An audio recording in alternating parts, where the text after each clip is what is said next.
You know that moment when you enter a shop and you order with confidence after rehearsing it to yourself while walking up? You've got this. Nothing can ruin this feeling.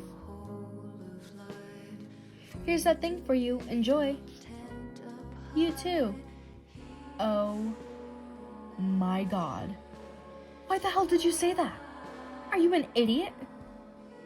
Now the workers look at you confused and you're embarrassed. Don't you wish you could have just gone back in time to save yourself from saying that? Then you begin to wonder, what would have happened if I had just said, thank you? What would have happened if all those moments in life you just said something completely different?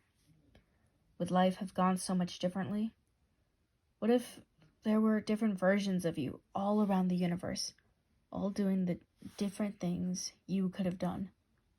With the rise of multiverse films, it has become such a growing form of media people now crave, such as the Spider-Verse animated films, and even more. Once COVID began dying down, people needed that sweet, sweet entertainment again.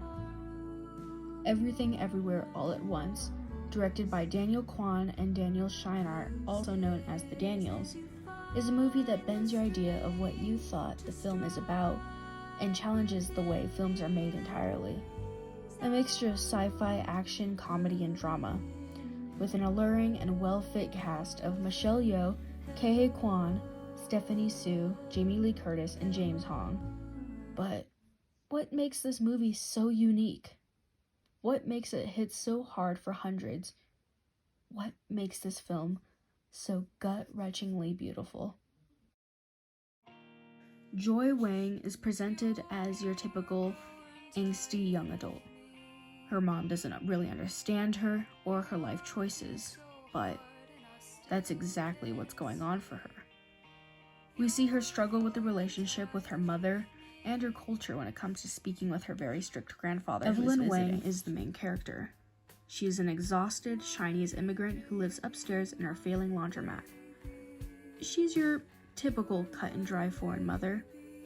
When she was younger in China, she eloped with her now husband, Wayman Wang, and because of all of this pent-up stress, it has bled into her relationship with her family. We see how it's common for a lot of Asian households to sometimes find it difficult to show their true feelings and to be vulnerable with one another. It's common that they would rather make more critical comments and to be blunt. We see this instance with her daughter Joy. Wait, please! I have something to say to you! What?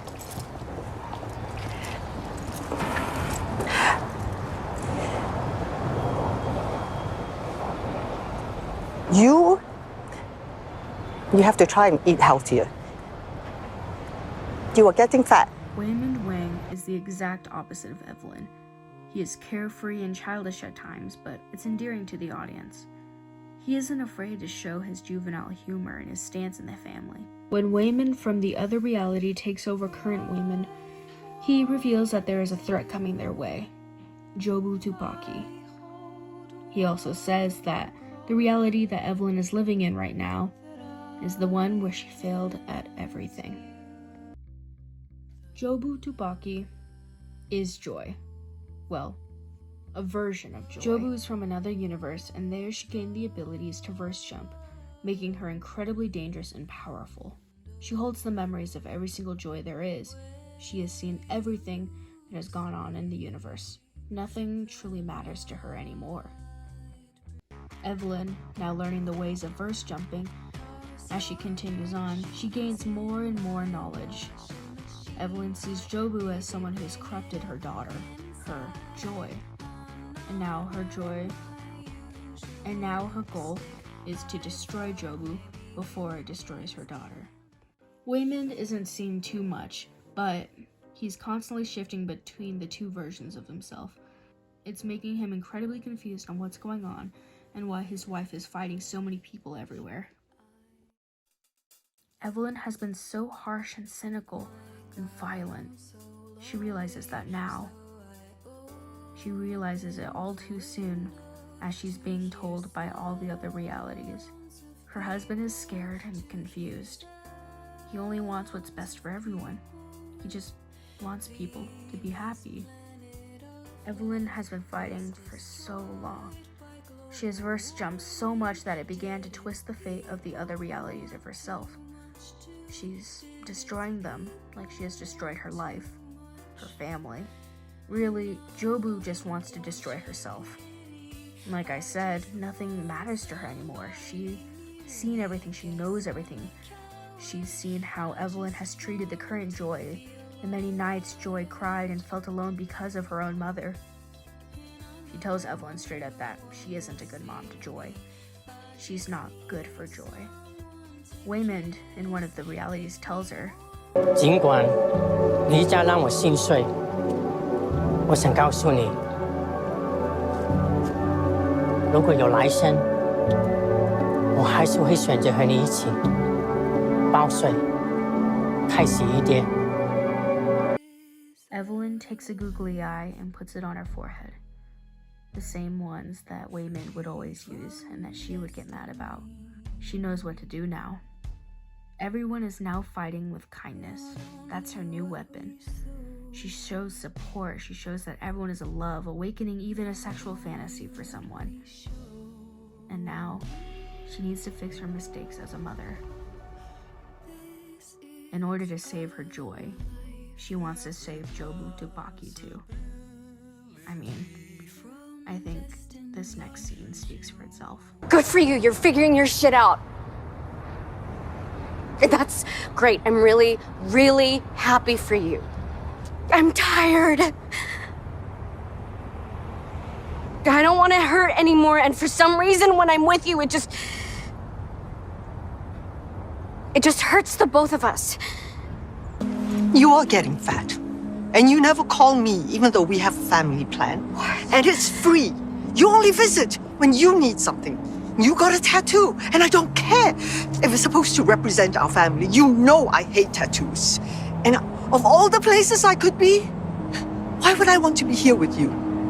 Yes, you're right. It doesn't make sense. Evelyn，别说了，够了。 Let her finish. Sometimes, letting the people you love go is okay. That doesn't mean you'll never stop loving them. Doesn't mean you'll forget about them. It doesn't mean that's the end of what you had.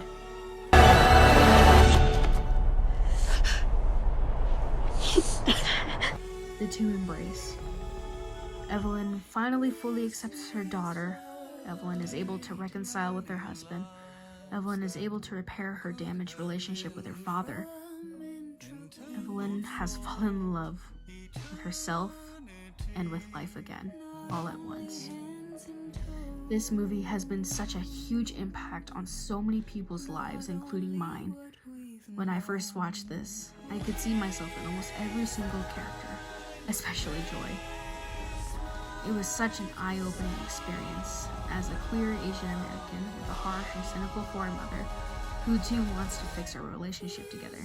I think being able to have that representation in media for so many young Asian Americans and queer kids alike is what makes this movie so important for lots of people.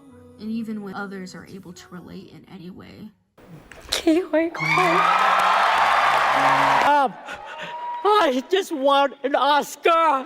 Oscar goes to Michelle Yeoh. It's proof that dreams dream big and dreams do come true.